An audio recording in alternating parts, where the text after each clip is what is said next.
I got so much motherfucking design on right now. Break it down, bring it back, make it clap. I got 3 old thoughts, new guap, wear that thing. Bitches on my line, and you know they come strapped. Hold up, what it not, 45, scope it cash like whoa. How you fucking with these hoes up? Shalom, Assalamualaikum warahmatullahi wabarakatuh. Om Swastiastu, Nama Budaya, Salam Kebajikan. Perkenalkan, nama saya Stepi Mauntu dengan NIM 2214201169 dari kelas A6 semester 2 Fakultas Keperawatan, Program Studi Ilmu Keperawatan di Universitas Pembangunan Indonesia, Manado.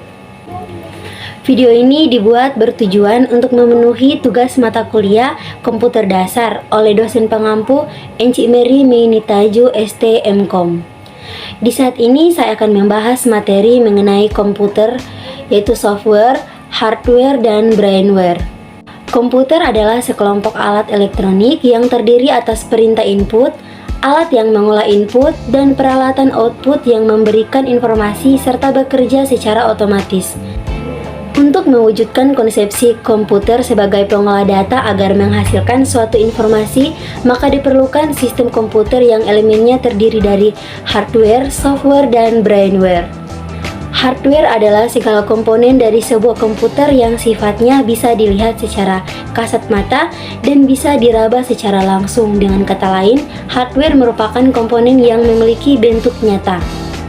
Secara umum, ada 4 fungsi utama dari hardware, diantaranya adalah yang pertama, menerima input. Hardware tertentu memiliki fungsi khusus untuk menerima input yang dilakukan oleh user. Masukan tersebut nantinya diproses menjadi informasi baru.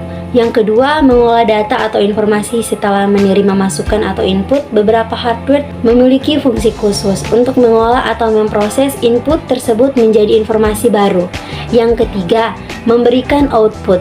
Setelah diproses, hardware tertentu akan memberikan output atau keluaran kepada user. Setiap output yang dilihat oleh user akan ditampilkan melalui hardware khusus. Yang keempat, menyimpan data atau informasi. Output yang dihasilkan oleh komputer dapat disimpan dalam perangkat penyimpanan sekunder pada komputer hardware. Untuk menyimpan data tidak hanya terpasang di dalam komputer, namun ada juga hardware yang dipasang di luar. Jenis-jenis hardware berdasarkan fungsinya. Yang pertama, perangkat masukan.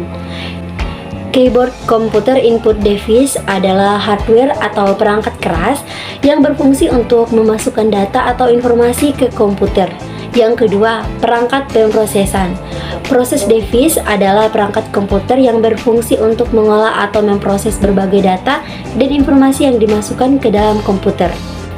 Yang ketiga, perangkat keluaran. Printer output device adalah perangkat dalam komputer yang berfungsi untuk menampung dan menghasilkan data-data di dalam komputer yang kemudian dikeluarkan melalui perangkat lain yang terhubung ke komputer. Yang keempat, perangkat penyimpanan. Hard disk komputer. Perangkat menyimpan adalah hardware yang dapat menyimpan informasi dan data baik perangkat di dalam komputer maupun di luar komputer. Yang kelima, perangkat tambahan. Modem peripheral merupakan hardware yang berfungsi membantu komputer dalam menjalankan perintah dari pengguna. Contoh hardware pada komputer yang pertama, hardware input device. Yang pertama, keyboard. Perangkat ini berfungsi untuk membantu pengguna memasukkan simbol angka ke dalam komputer. Bentuknya seperti papan dan terdapat berbagai tombol huruf angka dan simbol.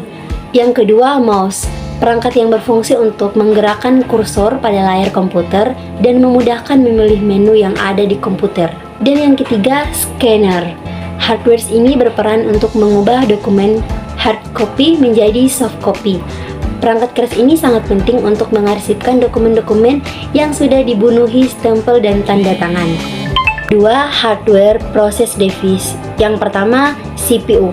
Ini adalah otak komputer yang mengontrol semua proses kerja pada komputer mulai dari instruksi pengolahan hingga menghasilkan output. Yang kedua, VGA. Merupakan hardware yang berfungsi untuk memproses atau mengolah data grafis dan hasil prosesnya ditampilkan pada layar monitor komputer. Yang ketiga, RAM. Merupakan perangkat keras pada komputer yang sangat menentukan kecepatan akses komputer.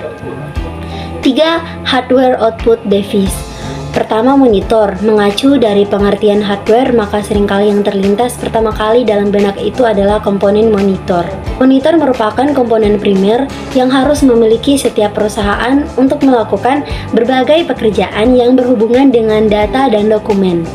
Yang kedua, printer, seperti yang telah dijelaskan dalam pengertian hardware sebelumnya, sebagai komponen output atau bentuk realisasi dari perintah printer berfungsi untuk mencetak segala macam dokumen yang dibutuhkan. Ketiga, proyektor LCD. Proyektor LCD berfungsi untuk membantu menampilkan gambar atau video dari komputer ke layar LCD. Dengan menggunakan proyektor LCD, maka berbagai presentasi dapat disampaikan dengan jelas. 4. Hardware storage device. Yang pertama, hard disk, berfungsi untuk menyimpan data atau informasi pada komputer dengan kapasitas yang besar.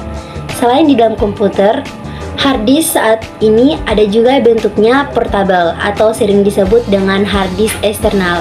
Yang kedua, flash disk, berfungsi sebagai alat penyimpan data dari komputer dan memiliki konektor USB. Untuk menghubungkannya ke komputer atau media lainnya, biasanya flash disk digunakan untuk memindahkan data dari satu komputer ke komputer lainnya. Yang ketiga, optical media penyimpanan data, yang dapat ditulis atau dibaca oleh cahaya laser. Media penyimpanan data optical disk misalnya seperti compact disk dan digital versatile disk.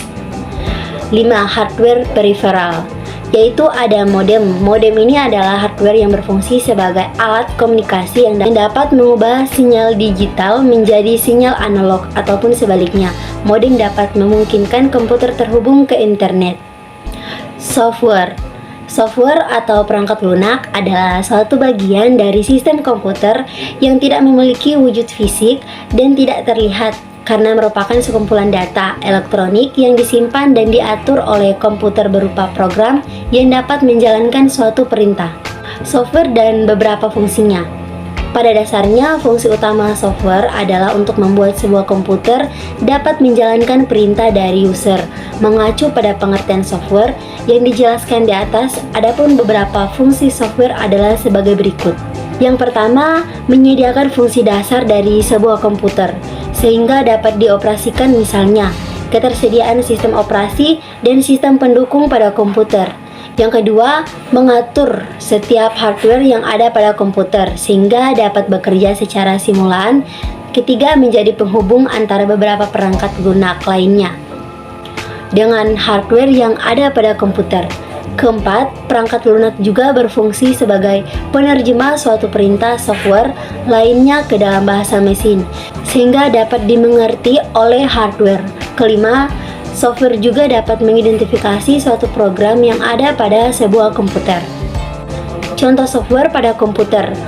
Adapun beberapa contoh software adalah sebagai berikut. Yang pertama, Microsoft Windows, yaitu sistem operasi komputer yang berbasis command line. Yang kedua, Microsoft Office Word, yaitu peranti lunak yang berfungsi untuk membuat dan mengedit sebuah dokumen. Ketiga, Microsoft Office PowerPoint, yaitu software untuk membuat presentasi video dan lain-lain. Keempat, Google Chrome, yaitu software yang berfungsi sebagai internet browser. Kelima, Photoshop, yaitu software untuk membuat dan mengedit gambar atau foto. Yang keenam, VCL Media Player, yaitu software pemutar video. Terakhir yaitu software untuk membuka dan mengedit file gambar di dalam komputer. Brainware. Brainware adalah orang yang menggunakan atau mengoperasikan sebuah perangkat komputer. Sedangkan beberapa contoh brainware adalah programmer, Natar, dan para pengguna komputer lainnya. Brainware sering juga disebut sebagai perangkat intelektual yang memakai dan menjelajahi kemampuan hardware ataupun software. Contoh brainware yang pertama, programmer, orang yang punya kemampuan dalam bahasa pemrograman, sering berperan sebagai membuat program yang diperlukan pada sistem komputerisasi. Yang kedua, administrasi, orang yang bertugas mengelola sebuah sistem operasi dan program yang digunakan pada komputer atau jaringan komputer. Yang ketiga, operasi, sistem operasi komputer menyiapkan data untuk diakses, dan lain-lain. Pengertian brainware dan perannya dalam manajemen informasi perusahaan. Pengertian brainware dalam dunia komputer dikenal sebagai seseorang yang terlibat dalam pengoperasian serta pengaturan sistem yang ada di dalam perangkat komputer.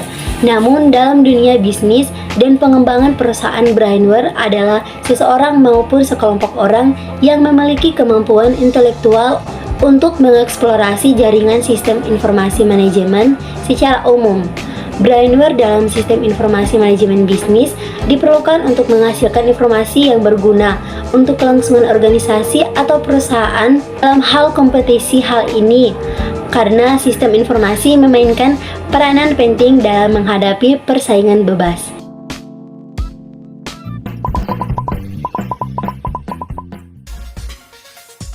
Kamu baru lulus SMA atau SMK? Masih bingung mau menentukan kuliah di mana? Atau bahkan galau antara kerja atau kuliah? Hai, teman-teman yang ingin melanjutkan ke perguruan tinggi, saya mengajak teman-teman untuk bergabung di Universitas Pembangunan Indonesia Manado. Selain kampus yang memiliki lokasi yang strategis, UPI Manado juga dilengkapi dengan fasilitas kampus yang lengkap dan satu lagi tenaga pengajarnya yang kompeten di bidangnya masing-masing. Segera mendaftar, bisa lewat online atau datang langsung ke kampus UNPI di Kelurahan Bahu, Kecamatan Malalayang, Kota Manado.